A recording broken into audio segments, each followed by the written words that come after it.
우리가 요한복음의 말씀을 함께 나누고 있습니다. 지난주에는 초막절을 배경으로 말씀을 드리면서 자기 영광이 아닌 보내신 이의 영광을 위해 유대로 올라가시는 우리 주님의 이야기를 살펴보았어요. 오늘 말씀은 생수의 강입니다. 막 제목만 들어도 뭔가 시원한 느낌이 드는 그러한 말씀인데, 실제로 이 은혜가 우리 가운데 임하는 가운데 우리 인생의 목마름이 해결받는 귀한 시간 될 수 있기를 소원합니다. 아멘. 자, 우리 한번 따라해 볼까요? 내게로 와서 마시라. 내게로 와서 마시라. 자, 우리가 지난주에 초막절에 대한 말씀을 드렸어요. 근데 지금 요한복음 7장부터 10장까지의 이야기가 바로 이 초막절을 배경으로 계속 말씀이 이어지고 있는 장면들이거든요. 그리고 이 초막절의 세 가지 의식, 우리가 지난주에 잠깐 그 내용들을 다루었는데, 오늘은 이 초막절 의식과 간음한 여인의 이야기가 연결이 되어지는 거예요. 어떤 내용인지 먼저 초막절 의식부터 찾아보도록 하겠습니다. 레위기 23장 42절, 요한복음 1장 14절 계속 읽겠습니다. 시작. 너희는 이랫동안 초막에 거주하되 이스라엘에서 난 자는 다 초막에 거주할지니 말씀이 육신이 되어 우리 가운데 거하심에 우리가 그의 영광을 보니 아버지의 독생자의 영광이요 은혜와 진리가 충만하더라. 초막절의 첫 번째 의식은 초막을 짓고 초막으로 들어가는 일이에요. 이 초막에 이랫동안 거주하면서 그들을 애굽에서 구원하여 주신 하나님의 구원을 기념하는 것이지요. 특별히 이 초막은 단순한 텐트를 의미하는 것이 아니라 하나님이 이스라엘 백성들과 함께 하시는 모습을 보여주는 것인데, 우리는 출애굽한 이스라엘 백성들이 성막을 중심으로 진영을 갖추고 동서남북으로 진을 치며 구름기둥과 불기둥의 인도함을 받는 일들을 기억을 하고 있습니다. 성막, 초막, 장막 다 같은 의미를 가지고 있는 것이죠. 그래서 실제로 하나님의 임재, 우리와 함께 하시는 하나님을 보여주신다라고 말씀을 할 때 요한복음 1장 14절, 말씀이 육신이 되어 우리 가운데 거하신 분, 예수님 이야기죠. 근데 그 거하신다라고 하는 스케노라고 하는 헬라어가 장막을 치다, 초막을 짓다, 이런 의미를 가지고 있다고 말씀을 드렸어요. 그러기에 이 초막절 첫 번째 의식, 초막으로 들어가라, 이 말씀은 우리 가운데 오신 주님 안으로 들어가 그 주님과 연합된 삶을 살 것을 명령하시는 말씀으로 우리가 오늘 이 시대에 적용할 수가 있는 거예요. 두 번째는 생수를 구하는 의식입니다. 요한복음 7장 37절로 39절 같이 볼까요? 시작. 명절 끝날 곧 큰 날에 예수께서 서서 외쳐 이르시되 누구든지 목마르거든 내게로 와서 마시라. 나를 믿는 자는 성경의 이름과 같이 그 배에서 생수의 강이 흘러나오리라 하시니, 이는 그를 믿는 자들이 받을 성령을 가리켜 말씀하신 것이라. 예수께서 아직 영광을 받지 않으셨으므로 성령이 아직 그들에게 계시지 아니하시더라. 유대인들이 초막절을 지킬 때 또 하나의 의식은 실로암 못에서 물을 길어와 제단에 부어드리는 거예요. 수많은 백성들이 제단에 물을 부어드릴 때 그 제단에서 물이 흘러나오겠죠. 흘러나오는 물을 보면서 우리에게 물을 주셔서 우리의 목마름을 해결할 수 있는 성령의 생수를 구하는 의식, 이게 두 번째 의식이었던 것이죠. 이 의식은 광야에서 물이 없어 목말라 했던 이스라엘 백성들이 반석이 깨어져 쏟아져 나오는 생수를 마신 그 일을 기념하는 일들이었는데, 오늘 37절로 39절까지의 말씀을 보니까 주님이 초막절에 이렇게 외치시는 거예요. 너희들이 이 율법 성전에서 생수를 구하고 있지만 이제 껍데기 형식만 남아있는 이 유대교의 율법 성전 안에서는 너희의 목마름을 해결할 수 있는 생수를 구할 수가 없는 거야. 누구든지 목마르거든 내게로 와서 마셔라. 오직 예수만이 우리 인생의 목마름을 해결해 줄 수 있는 참된 생수이심을 선포하시는 말씀이 바로 오늘 37절로 39절까지의 말씀인 거예요. 아멘. 이제 8장 12절 같이 읽겠습니다. 시작. 예수께서 또 말씀하여 이르시되 나는 세상의 빛이니 나를 따르는 자는 어둠에 다니지 아니하고 생명의 빛을 얻으리라. 유대인들이 초막절에 행했던 세 번째 의식은 성전뜰에 4개의 큰 금촛대를 세우고 불을 밝히는 일이었어요. 출애굽 때에 불기둥으로 인도하신 하나님을 기념하는 상징적인 행위인데, 이렇게 불을 밝히면서 이스라엘 백성들은 하나님께 우리의 어두움을 밝혀줄 빛을 주소서 빛을 구하는 의식이었던 것이죠. 이 초막절에 주님은 또 이렇게 말씀을 하십니다. 너희들이 이 율법 성전에서 빛을 구하고 있지만 이 유대교는 너희의 어두움을 밝힐 수 있는 빛이 될 수가 없어. 내가 세상의 빛이니 나를 따르는 자는 어둠에 다니지 아니하고 생명의 빛을 얻게 되는 거야. 아멘. 이렇게 우리 주님이 진정한 빛이 되심을 말씀해 주는 거예요. 자, 우리 한번 따라해 볼까요? 초막절의 3가지. 초막으로 들어가라. 초막으로 들어가라. 생수를 구하라. 생수를 구하라. 빛을 구하라. 빛을 구하라. 이 3가지 모두 얘기가 예수를 구하라는 이야기예요.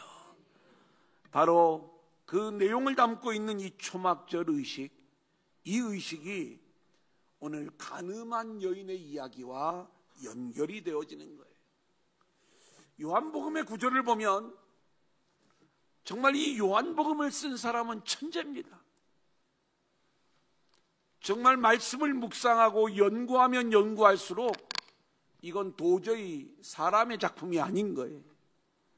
사도 요한은 갈릴리의 어부였어요.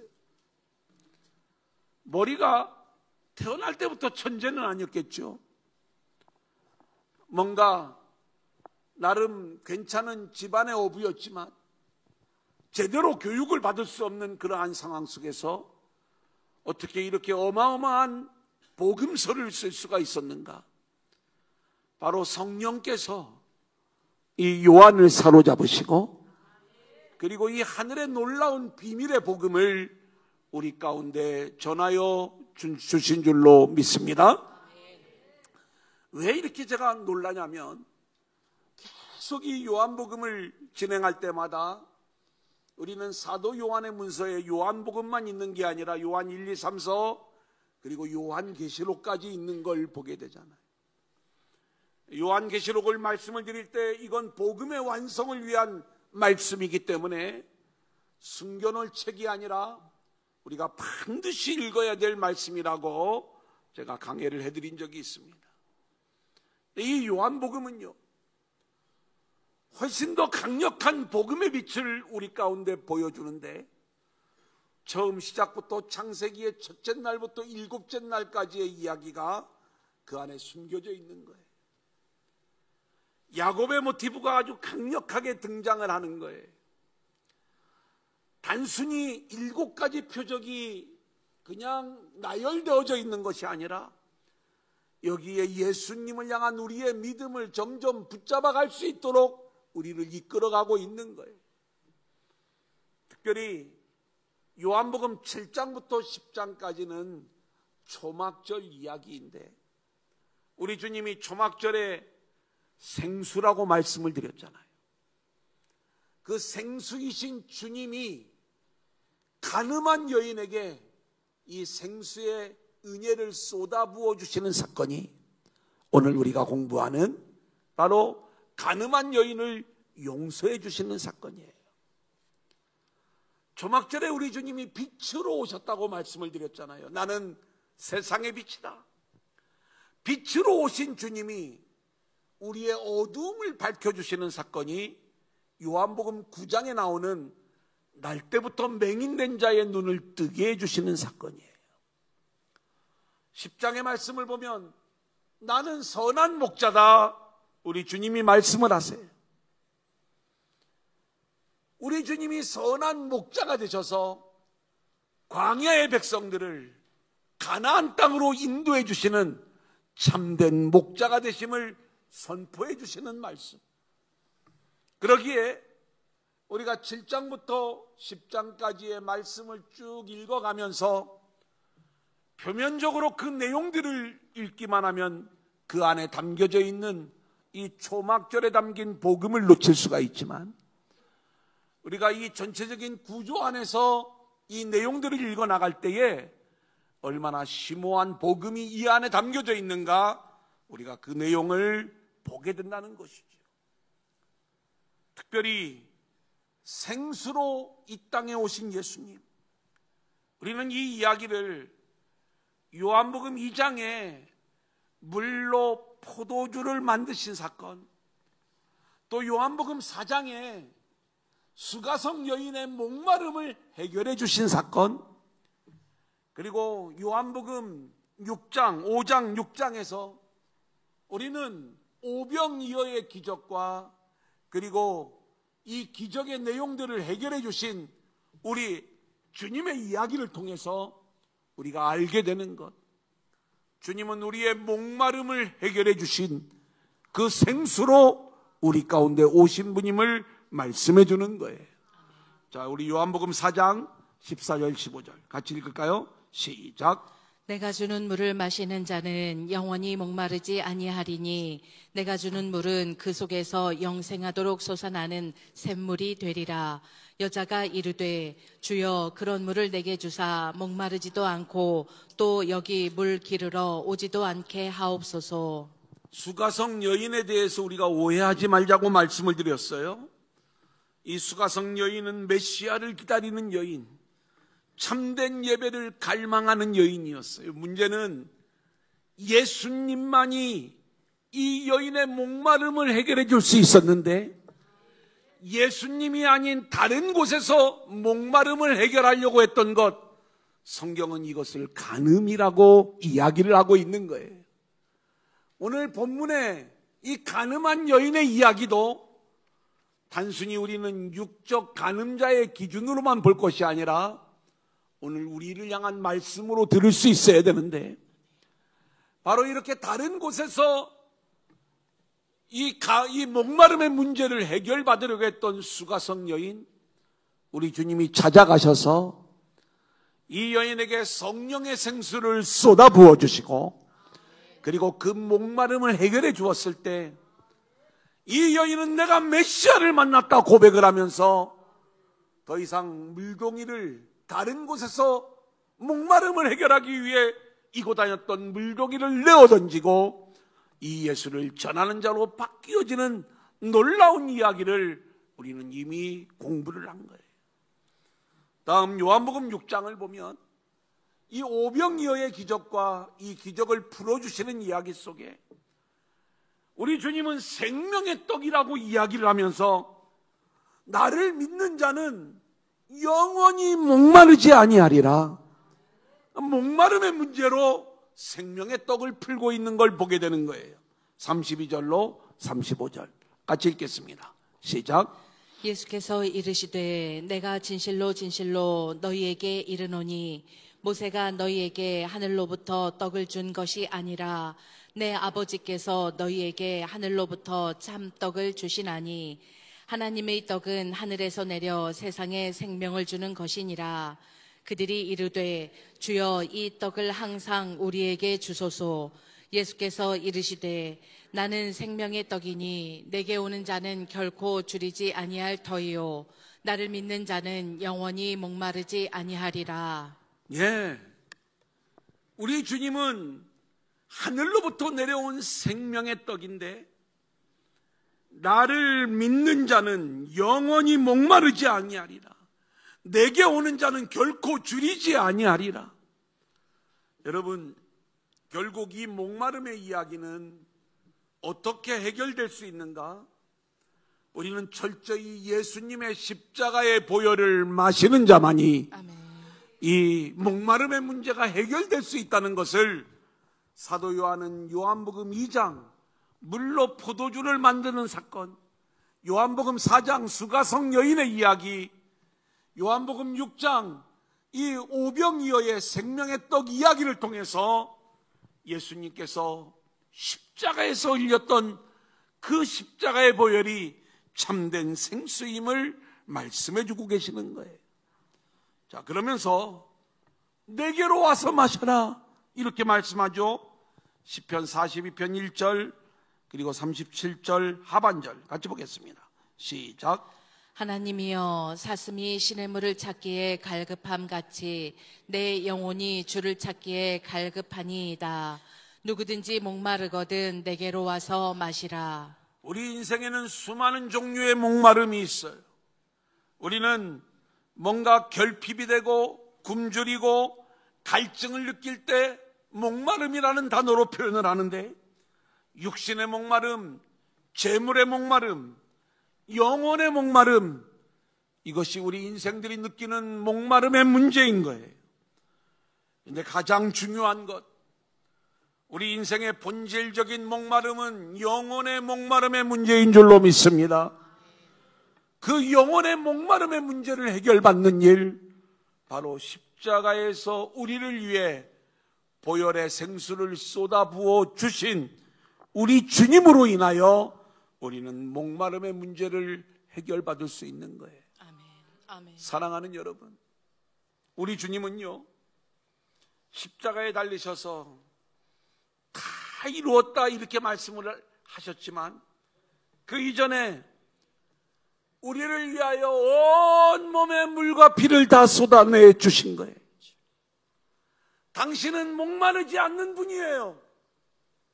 근데 당신 안에 있는 그 모든 물과 피를 다 쏟아내 주시고 나서 내가 목마르다 말씀하시는 거예요. 목마르지 않아도 될 우리 주님이 당신 안에 있는 모든 물을 다 쏟아내 주시고 나서 내가 목마르다, 우리의 목마름을 대신 짊어지시고 그 모든 물을 쏟아내 우리에게 먹여주시고 오히려 우리 주님이 목말라 죽으심으로 우리가 영원히 목마르지 않는 생수를 얻게 되는 줄로 믿습니다.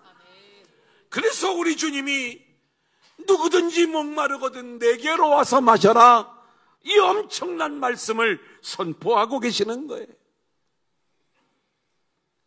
우리 주님이 참된 은혜의 생수이심을 깨닫고 십자가의 주님 앞에 나와 쏟아부어 주시는 그 보혈의 생수, 성령의 생수를 마시는 저와 여러분들이 될 수 있기를 소원합니다. 아멘. 그때 우리의 배에서 생수의 강이 흘러나오리라.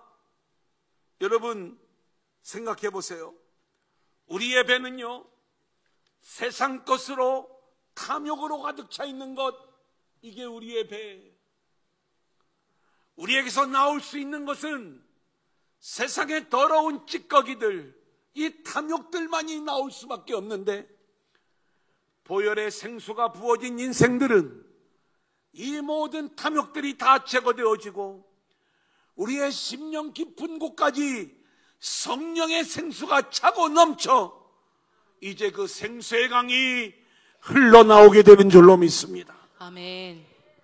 우리 인생에 주님으로부터 생수가 부어짐으로 우리의 목마름이 해결되고 우리에게서 생수가 흘러나오는 역사가 계속 이어져야 되는 거예요. 이런 교회와 성도들로 세워질 수 있기를 소원합니다. 아멘. 자, 두 번째 우리 한번 따라합니다. 예수님의 손가락. 예수님의 손가락. 이 가늠한 여인에 대한 이야기예요. 우리 8장 3절로 6절 상반절 같이 볼까요? 시작. 서기관들과 바리새인들이 음행 중에 잡힌 여자를 끌고 와서 가운데 세우고 예수께 말하되 선생이여 이 여자가 가늠하다가 현장에서 잡혔나이다. 모세는 율법에 이러한 여자를 돌로 치라 명하였거니와 선생은 어떻게 말하겠나이까. 그들이 이렇게 말함은 고발할 조건을 얻고자 하여 예수를 시험함이로라. 자, 오늘 이 말씀을 보면 우리가 7장 53절부터 이 8장으로 넘어가면서 이 가늠한 여인의 이야기가 나오는 걸 보게 돼요. 그런데 이렇게 성경을 보면 가로 열고 가로 닫고로 이렇게 되어 있어요. 요한복음은 이렇게 가로 열고 가로 닫고로 나오는 부분들이 좀 있는데 이 부분을 후대의 첨가로 보는 분들도 있고 또 뭔가 어떤 사본에는 이 내용이 들어가고 어떤 사본에는 이 내용이 들어가지 않아서 이 가로로 처리해 놓았다 이렇게 해석하는 분들도 있어요. 그래서 아주 전통적이며 보수적인 신학자들은 이 가로 열고 가로 닫고가 되어 있는 부분은 주석을 안 해요. 왜 이분은 여기를 빼놨지? 자기 고집이 있는 거죠. 저는 교만이라고 생각을 해요. 이 말씀을 우리에게 주신 주님의 분명한 의도와 목적이 있지 않을까? 왜 갑자기 생수이신 우리 주님의 이야기 다음에 주님이 고난당하는 이야기가 나옵니다. 유대인들이 예수님을 붙잡으려고 해요.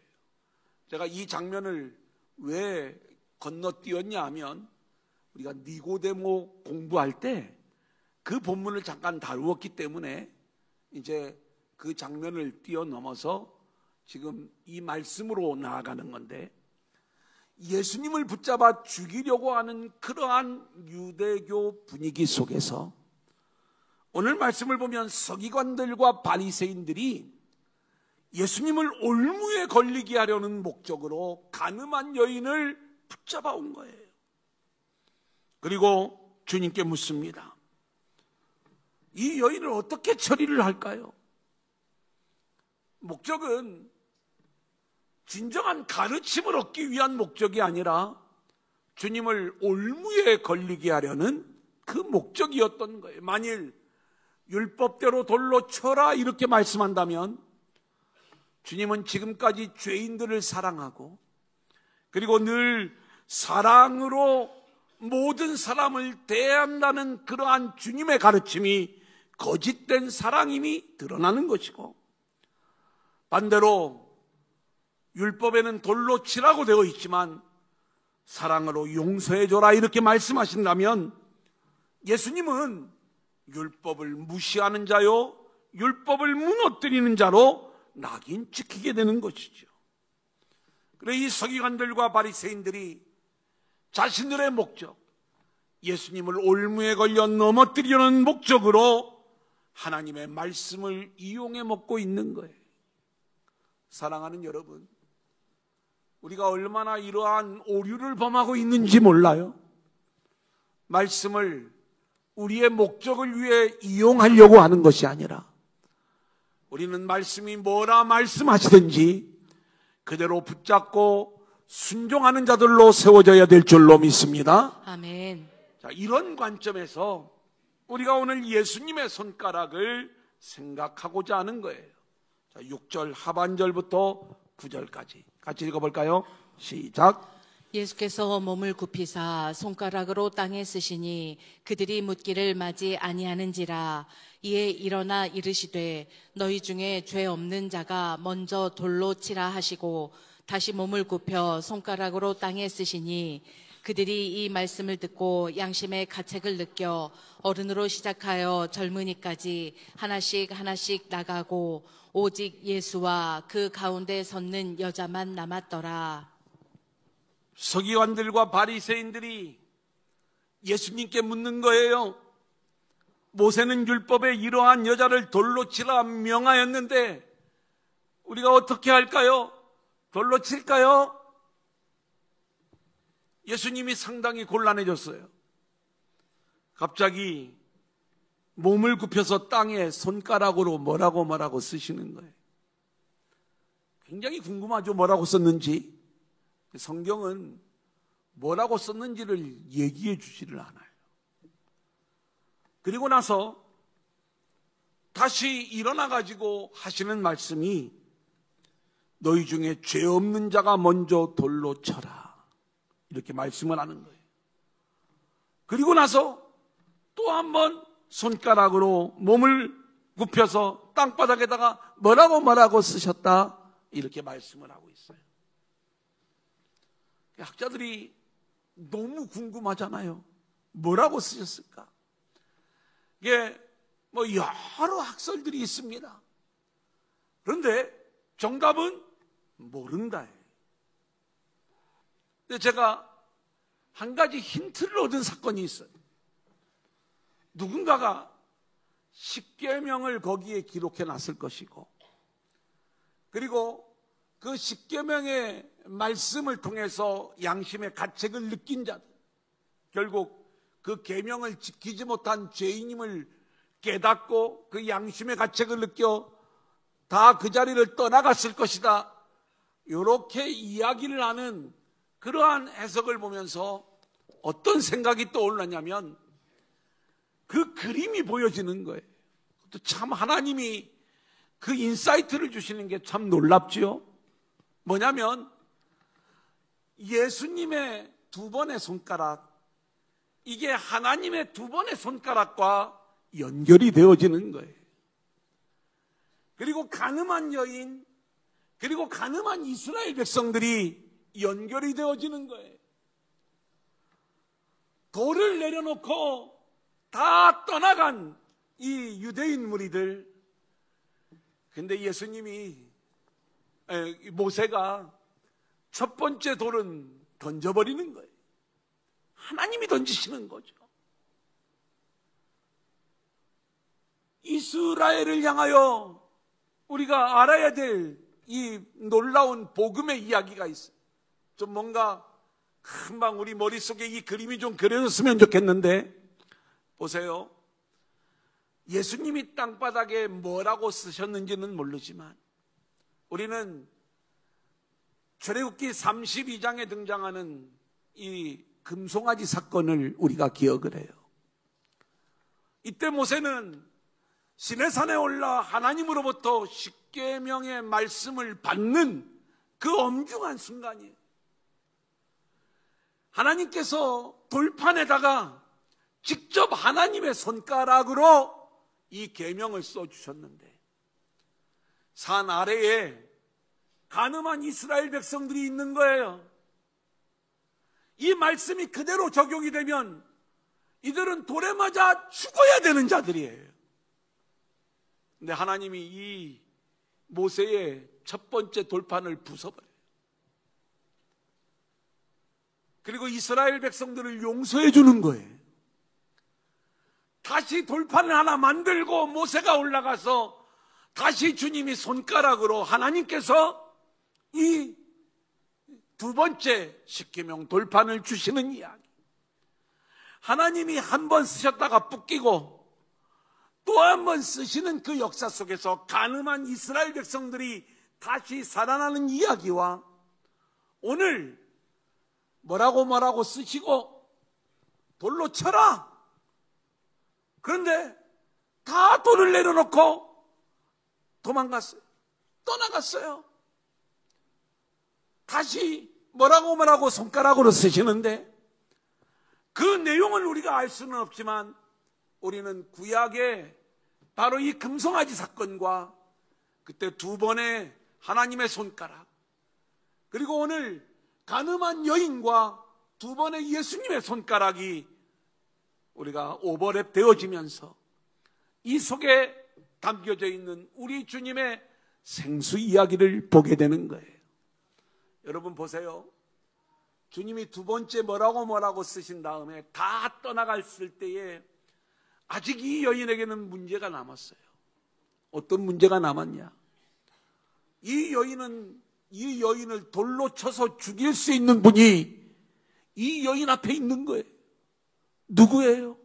죄 없는 자 예수님이에요. 예수님은 능히 이 여인을 돌로 쳐서 죽일 수 있었지만 예수님이 이 여인의 죄를 대신 짊어지시는 거예요. 이 여인의 목마름을 대신 짊어지시는 거예요. 그리고 나서 나도 너를 정죄하지 않겠다. 이 이야기는 나는 의인이기 때문에, 죄가 없기 때문에 내가 너를 돌로 쳐 죽일 수 있지만 내가 기꺼이 너의 죄를 짊어지고 죄인의 자리로 내려가서 너에게 돌을 던지지 않겠다. 주님이 대신 짊어지시는 십자가로 그 십자가의 보혈의 생수가 이 여인에게 부어져 이 여인에게 용서의 은혜가 임하게 되는 것이고, 간음으로 가득 찼던 이 여인이 정결한 주님의 신부로 새롭게 세워지는 이야기, 이게 오늘 본문 간음한 여인의 이야기인 거예요. 사랑하는 여러분, 그렇다면 우리가 깨달아야 될 것이 있어요. 우리는 십자가에 달리셔서 우리를 정죄하지 않으시는 주님의 은혜로 인하여 우리 인생의 본질적인 목마름의 문제가 해결받게 된 줄로 믿습니다. 아멘. 간음은요, 내 채울 수 없는 우리 인생의 목마름을 주님이 아닌 세상에서 내 방법으로, 내 방식으로, 내 생각으로 이 목마름을 해결하려고 했던 것, 이것이 간음이에요.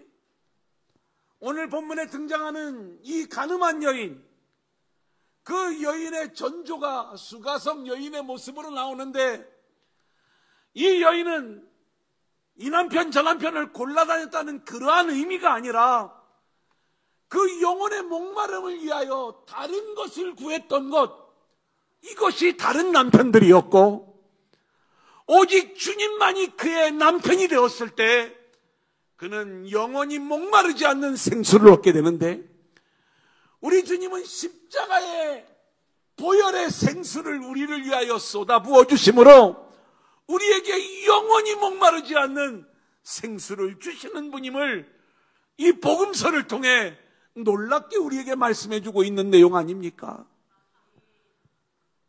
말씀을 묵상할 때마다 이 복음이 너무 크고 어마어마해서 견딜 수가 없는 거예요.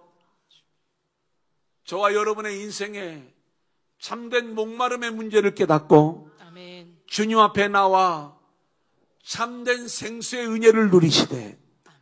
특별히 정죄하지 않는 주님의 은혜로 인하여, 주님의 십자가로 인하여 참된 목마름의 문제를 해결받는 저와 여러분들이 될 수 있기를 소원합니다. 아멘. 이제 마지막 세 번째 한번 따라합니다. 생수의 강. 생수의 강.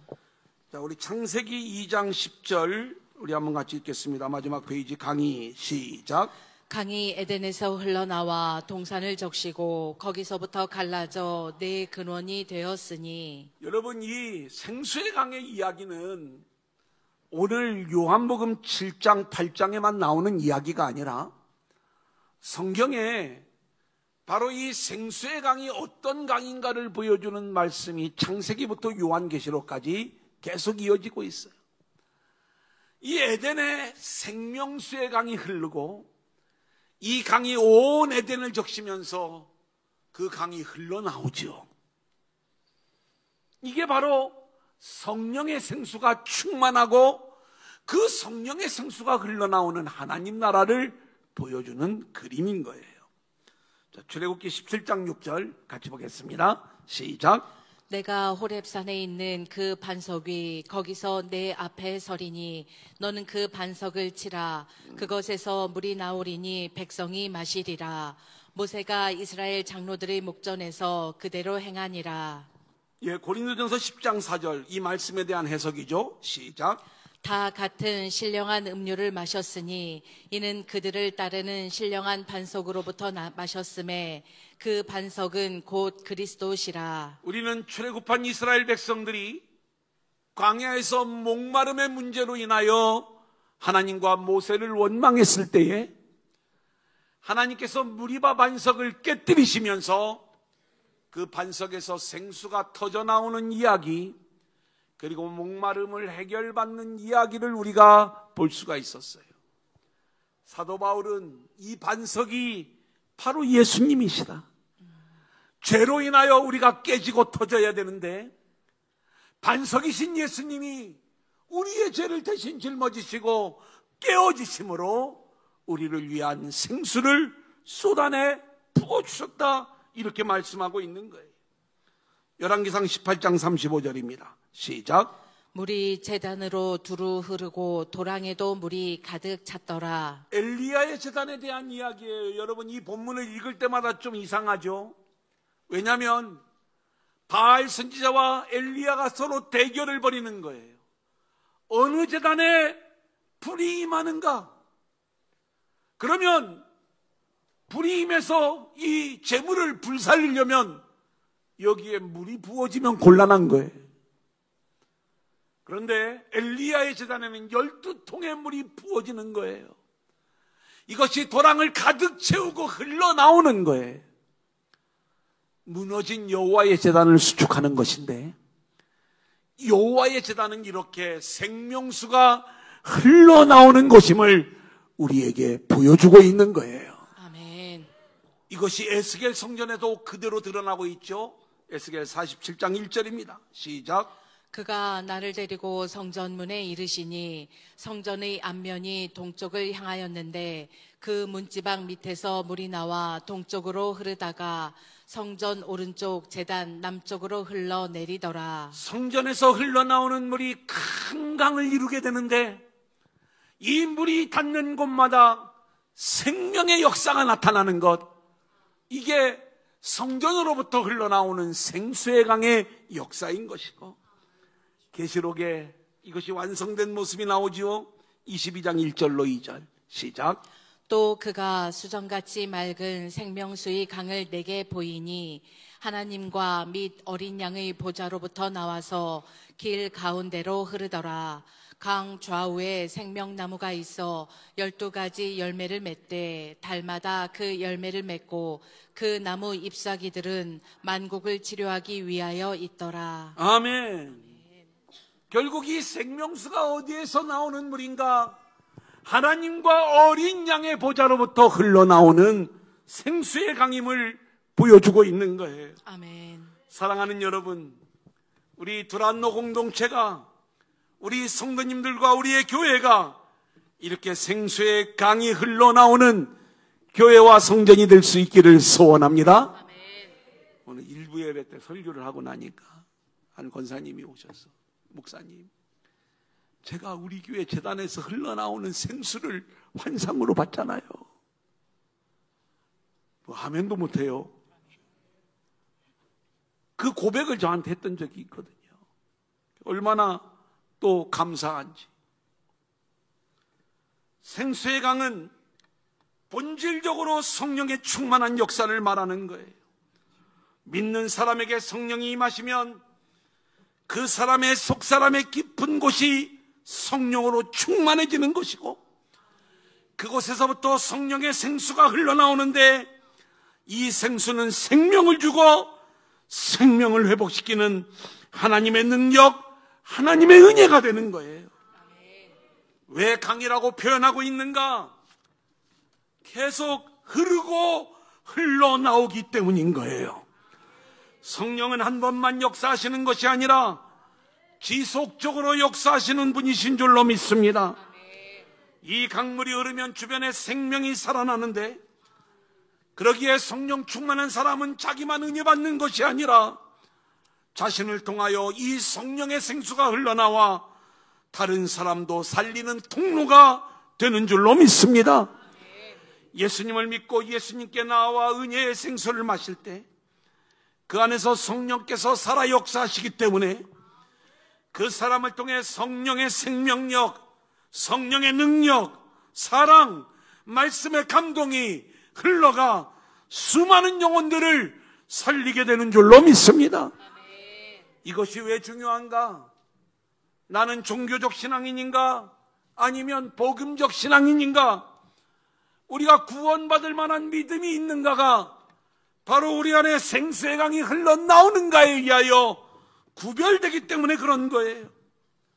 종교적 신앙인은 자신의 생존을 위해 주님께 나오고 있기 때문에 자신만의 목마름의 문제도 해결받지 못하고 계속 헤매는 인생이 될 수밖에 없지만, 생명을 위해 주님께 나오는 인생은 자신의 목마름의 문제만 해결될 뿐만이 아니라 그 생수가 흘러나오므로 수많은 영혼을 살리게 되는 줄로 믿습니다.